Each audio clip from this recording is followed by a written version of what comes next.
Hi friends, welcome to mind mapping lectures. So ఈ క్లాస్కి వస్తే 6th క్లాస్ కంటిన్యూషన్ ఏదైతే టాపిక్ మనం చెప్పుకుంటున్నామో అందులో ఎస్సీఆర్టీకి సంబంధించి 5th లెసన్ అయిన సంచార జీవనం నుండి స్థిర జీవనం అనే టాపిక్ ఈ క్లాస్లో మనం డిస్కస్ చేసుకుంటాం. అందులో మనం మొదటగా చూస్తే ఆది మానవులు వాళ్ళెవరు, ఎలా వచ్చారు, తర్వాత చూసుకుంటే సంచార జీవనం అంటే ఏంటి, దాంట్లో ఏ విధమైన మార్పులు అనేవి వచ్చాయి, ఆ తర్వాత నిప్పు ఏ విధంగా కనుక్కున్నారు, దాని ద్వారా ఆది మానవులు కానీ మానవ సమాజం కానీ ఎలా మారింది అనేది చూస్తాం. అయితే మనం మొదట చూసుకుంటే ఆది మానవులు ఇక్కడికి వచ్చేటప్పటికి ఆహార సేకరణ వేటగాళ్ళుగా ఉండేవారు. కొన్ని వేల సంవత్సరాలకు పూర్వం భారత ఉపఖండంలో నివసించే ప్రజలను ఆహార సేకరణ వేటగారు అని పిలిచేవాడు. వారు ఆహారాన్ని సంపాదిస్తున్న పద్ధతిని బట్టి వీరిని ఇలా పిలిచారు. ఈ వేట ఆహార సేకరణ అంత సులభమైన విషయం కాదు. ఈ వేటలో తెలుసుకోవాల్సిన అంశాలు మనం ఏంటన్నది ఇప్పుడు చూద్దాం. చెట్లు లేదా మొక్కల ద్వారా ఆహార సేకరణ చేయాలంటే వాటి భాగాలలో దేన్ని తింటారో తెలిసి ఉండాలి. పండ్లు ఏ కాలంలో పక్వానికి వస్తాయో తెలియాలి. వేటాడడానికి ఆ ప్రాంతంలో సంచరించే జంతువులు, పక్షులు, వాటి అలవాట్లు, జీవన విధానం వేటగాళ్లకు ఖచ్చితంగా తెలిసి ఉండాలి. వేటాడే సమయంలో అప్రమత్తత, చురుకుదనం, ఏకాగ్రత ఇవన్నీ కూడా ఖచ్చితంగా కలిగి ఉండాలన్నమాట. ఈ విషయాలను ఆది మానవులు తమ పూర్వీకుల నుండి పాటల రూపంలో, కథల రూపంలో తెలుసుకునేవారు. తెలుసుకున్న అంశాలను తమ తరువాత సంతతికి తెలియజేసేవారు.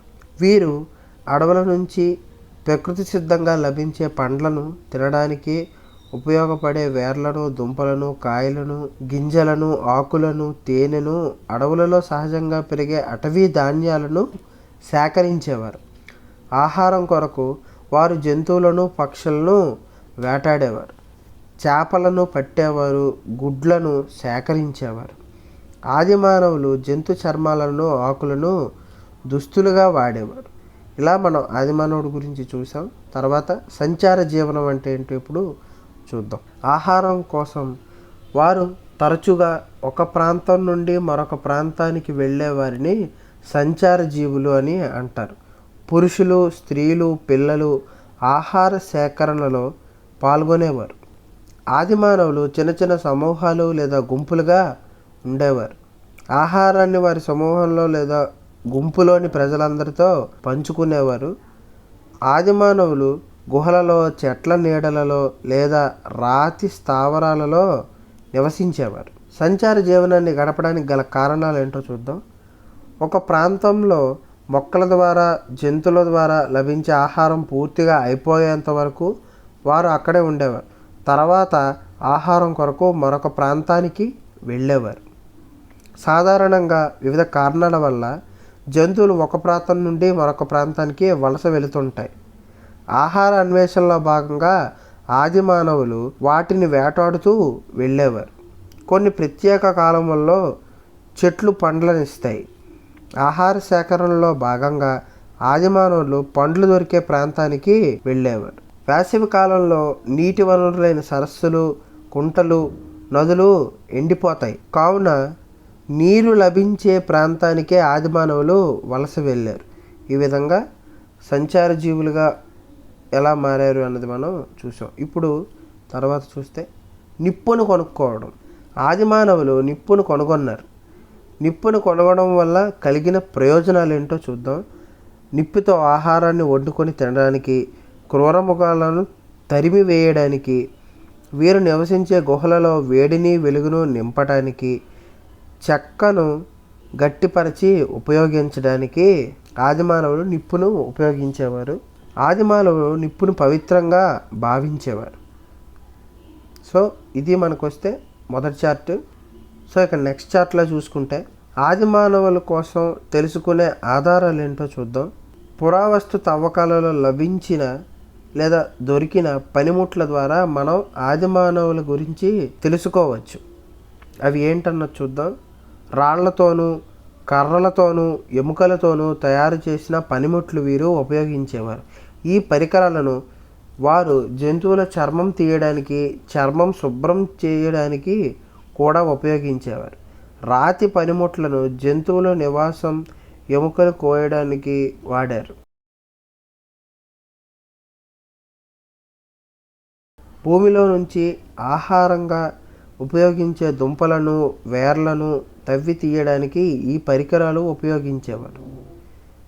జంతువుల వేటకు విల్లు, అంబులను అంటే ధనస్సు, బాణాలను తయారు చేసుకున్నారు. ఈ పరికరాలతో వారి వేట సులువుగా సాగేది. ఇది మనం ఆదిమానవులకు సంబంధించి తెలుసుకునే ఆధారాలు. తర్వాత చిత్రకళ. ఆదిమానవులు గుహలలోనూ రాతి స్థావరాల్లోనూ నివసించేవారు. అది మనం ముందు చాట్లో చెప్పుకున్నాం. గుహల గోడలపై, రాతి స్థావరాలపై ఆదిమానవులు జంతువులను, వారు వాటాడే సంఘటనలను చిత్రించడానికి వెదురు కుంచెలను ఉపయోగించేవారు.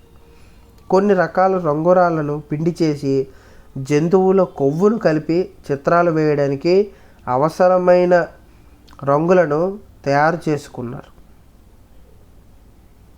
తర్వాత పురావస్తు శాస్త్రవేత్తలు చెప్పిన దాన్ని, ప్రాచీన కాలంలో ప్రజలు నివసించే ప్రదేశాలలో నేలను త్రవ్వినప్పుడు దొరికిన పురాతన సామాగ్రి, ఎముకలు, పాత్రలు, భవనాలు, అవశేషాలు అధ్యయనం చేసేవారిని పురావస్తు శాస్త్రవేత్తలు అని చెప్పేసి మనం అంటాం. ఇక్కడ పురావస్తు శాస్త్రవేత్తలు అన్నదానికి ఇది డెఫినేషన్ కింద మనం చెప్పుకోవచ్చు. తర్వాత కర్నూలు జిల్లాలోని గుహలు, వీటి గురించి చూద్దాం. పురావస్తు శాస్త్రజ్ఞులు కర్నూలు జిల్లాలోని గుహలలో ఆదిమానవులకు చెందిన అనేక రాతి పనిముట్లను కనుగొన్నారు. ఈ జిల్లాలో గుహలు ఏవేవి ఉన్నాయంటే బేతంచెర్ల, బనగానపల్లె ప్రాంతాల్లో కొన్ని గుహలు 100 ఉన్నాయి. బేలం గుహల ముఖద్వారం తలక ఇమేజ్ అనేది ఇవ్వడం జరిగింది. భారత ఉపఖండంలో మేఘాలయ గుహల తర్వాత ఇవే 2వ అతిపెద్ద గుహలు మనకి. 1884లో మొదటిసారి రాబర్ట్ బ్రూస్ పూట్ అనే ఆంగ్లేయుడు బేలం గుహల ఉనికిని గురించి ప్రస్తావించాడు. ఎముకలతో తయారు చేసిన పనిముట్లు ఈ గుహలలో తప్ప భారత ఉపఖండంలో ఎక్కడా దొరకలేదు. కర్నూలు జిల్లా ముచ్చట్ల చింతమాను గవి గుహలలో లభ్యమైన ఎముకలతో తయారు చేసిన పనిముట్లు ఇవే. ఇక్కడ ఇమేజ్ అనేది ఇవ్వడం జరిగింది, చూడండి. పాజ్ చేసుకొని ఇమేజ్ ఎవరైనా చూడాలనుకుంటే చూడండి.